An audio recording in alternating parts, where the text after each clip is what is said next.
서기 32년 로마 제국은 분열과 혼란에 휩싸여 있었습니다. 과연 콘스탄티누스는 이 위기를 어떻게 극복했을까요? 당시 로마는 서로 권력을 다투는 여러 명의 황제가 존재했고 콘스탄티누스는 그중 한 명이었습니다. 콘스탄티누스는 막강한 경쟁자 막센티우스를 물리치기 위해 로마로 진군하고 있었습니다.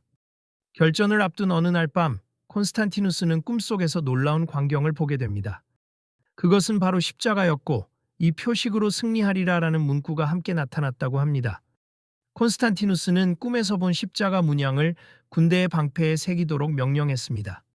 그리고 마침내 콘스탄티누스와 막센티우스는 로마 근교의 밀비우스 다리에서 격돌하게 됩니다. 치열한 전투 끝에 콘스탄티누스는 막센티우스를 꺾고 로마의 유일한 황제가 됩니다. 콘스탄티누스는 왜 기독교를 옹호하게 된 것일까요? 단순히 꿈 때문이었을까요? 사실 당시 로마 제국 내에는 기독교 신자들이 꾸준히 증가하고 있었습니다. 기독교는 기존의 로마 종교와는 달리 평등과 사랑을 강조하며 하층민들에게 큰 호응을 얻고 있었습니다. 콘스탄티누스는 이러한 기독교의 영향력을 정치적으로 이용하려 했던 것입니다. 밀비우스 다리 전투 이후 콘스탄티누스는 기독교를 공식적으로 인정하는 정책을 펼치기 시작합니다. 33년 콘스탄티누스는 리키니우스 황제와 함께 밀라노 칙령을 발표하여 종교의 자유를 선포합니다.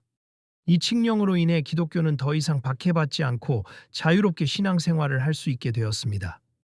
콘스탄티누스는 기독교 교회에 재산을 기증하고 성직자들에게 특권을 부여하는 등 적극적으로 지원했습니다.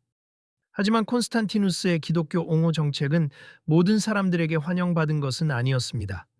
전통적인 로마 종교를 믿는 사람들은 기독교의 부상에 반감을 가졌고 황제의 정책에 불만을 품었습니다. 심지어 콘스탄티누스 황제 자신도 죽을 때까지 기독교 세례를 받지 않았습니다.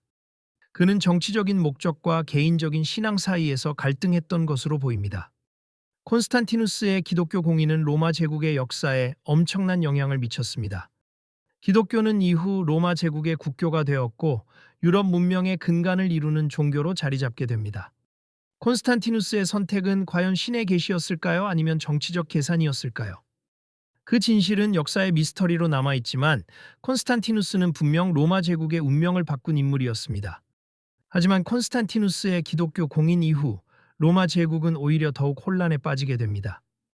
기독교 내부에서도 교리 논쟁이 끊이지 않았고 이는 제국의 분열을 더욱 심화시켰습니다.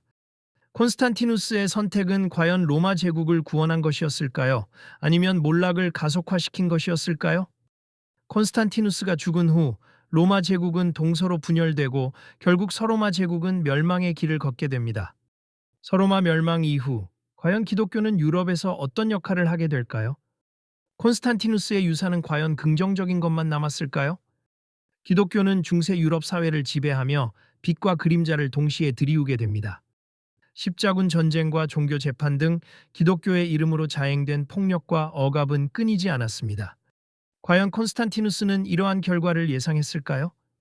콘스탄티누스의 선택은 역사의 복잡성을 보여주는 대표적인 사례입니다. 하나의 결정이 수백 년, 수천 년 동안 인류 역사에 지대한 영향을 미칠 수 있다는 것을 보여줍니다.